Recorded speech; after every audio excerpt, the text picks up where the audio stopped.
Greetings students, welcome back to our G3 online classes. I hope you are safe and fine at your home and enjoyed your holidays. Now it's time to restart our academic work. As you know students, we have completed our chapter 4. Now we will start our chapter 5. The chapter 5 is accounting equation. Accounting equation, in your 10th class in the mathematics you studied equations. In equation there are two sides, right hand side and left hand side, right?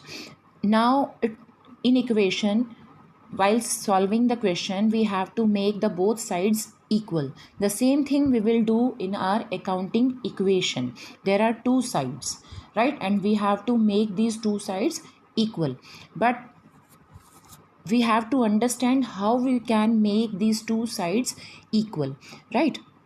This chapter is based on some facts or some rules and regulation. This chapter is numerical. This chapter is having many numericals, but for solving the numerical we must know its theoretical base, right? First of all, we must know the meaning of accounting equation.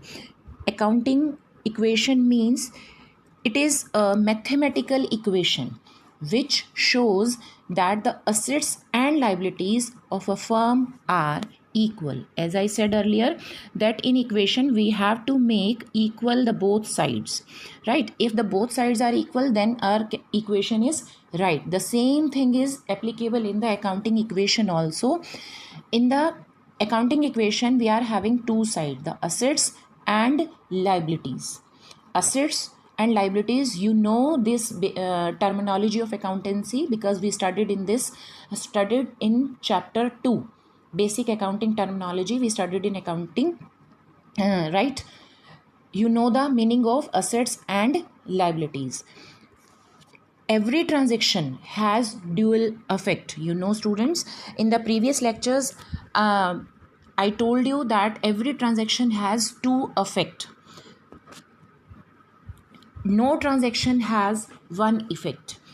Her transaction के double effect होते हैं और वो transaction double effect से कैसे accounting equation generate करती है, इस चैप्टर में हम ये पढ़ने वाले हैं.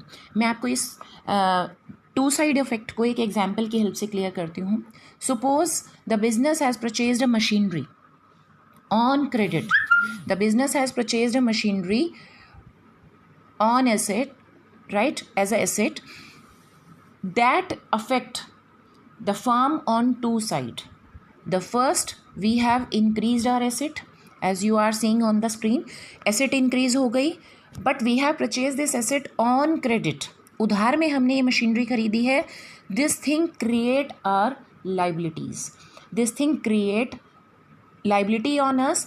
Liability is also increased, asset is also increased. इससे ये क्लियर हो जाता है कि हर ट्रांजैक्शन का टू साइड अफेक्ट हमारी फर्म पर, हर ट्रांजैक्शन का हमारे ऊपर रहता है, राइट?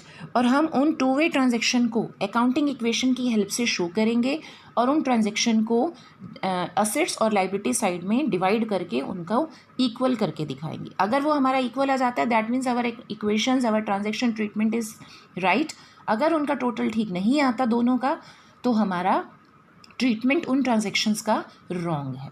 ठीक है, अब हम बात करते हैं कि उन अकाउंटिंग इक्वेशंस को प्रिपेयर करने के लिए हमें किस आइटम को किस तरीके से अंडरस्टैंड करना है. The first is profit. अगर हमारी फर्म में प्रॉफिट बढ़ेगा तो ऑब्वियसली उससे हमारा कैश इंक्रीज होगा, कैश में प्लस हो जाएगा और उससे हमारी कैपिटल भी बढ़ जाएगी.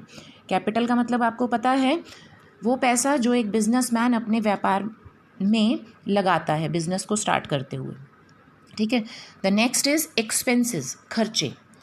खर्चा अगर हम कैश में करते हैं, अगर हमने व्यापार के लिए कोई सामान खरीदा है तो उससे हम उसकी पेमेंट करने के लिए कैश से, जो हमारे पास अवेलेबल कैश है उससे पेमेंट करेंगे, तो उससे हमारा कैश घटेगा और ऑब्वियसली उससे हमारी कैपिटल भी डिक्रीज़ हो जाएगी.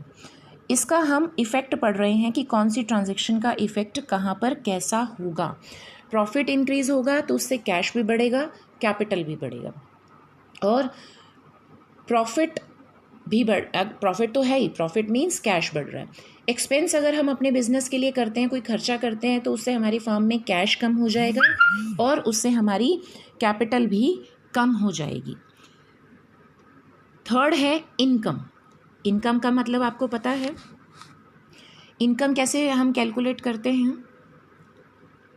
कॉस्ट को जब हम रिड्यूस कर देते हैं अपनी रेवेन्यू में से, तो हमारे लिए वो इनकम बच जाती है, राइट।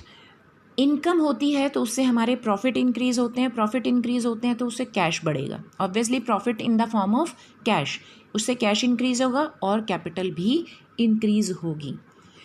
लेकिन आप यहाँ पे ये देख रहे हैं प्रॉफिट, एक्सपेंसेस, इनकम, इसमें बोथ साइड सेम ट्रीटमेंट चल रहा है, लेकिन ये ज़रूरी नहीं है कि ऑल टाइम जो है वो सेम ट्रीटमेंट रहेगा। सम टाइम कैश इंक्रीज होगा, सम टाइम हमारी कैपिटल का इंक्रीज हो जाएगी। It is not compulsory that two time both treatment are same, ठीक है। इससे ज़रूरी नहीं है कि हमारा ट्रीटमेंट सेम ही रहने वाला है।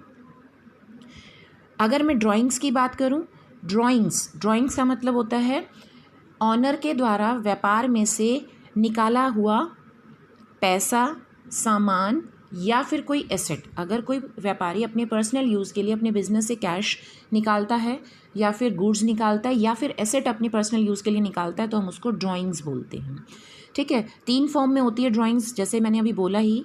कैश अगर निकालता है तो उसका क्या 2 साइड इफेक्ट होगा, एक तो उससे कैश घट जाएगा और दूसरा कैपिटल भी घटेगा। गुड्स अगर विड्रॉ करता है, सपोज बिजनेस मैन कपड़े का व्यापार करता है, उस कपड़े के व्यापार में से उसने 10 मीटर कपड़ा अपने घर के यूज़ के लिए निकाल लिया, तो उससे हमारा स्टॉक घट जाएगा। यहाँ पर कैश लिखा गया लेकिन ये स्टॉक घटेगा कैश की जगह पर। और दूसरा, हमारी कैपिटल भी उतने ही अमाउंट से, जितने का स्टॉक विड्रॉ किया गया उतने ही अमाउंट से हमारा कैपिटल भी कम हो जाएगा, ठीक है। तीसरा है हमारा एसेट्स।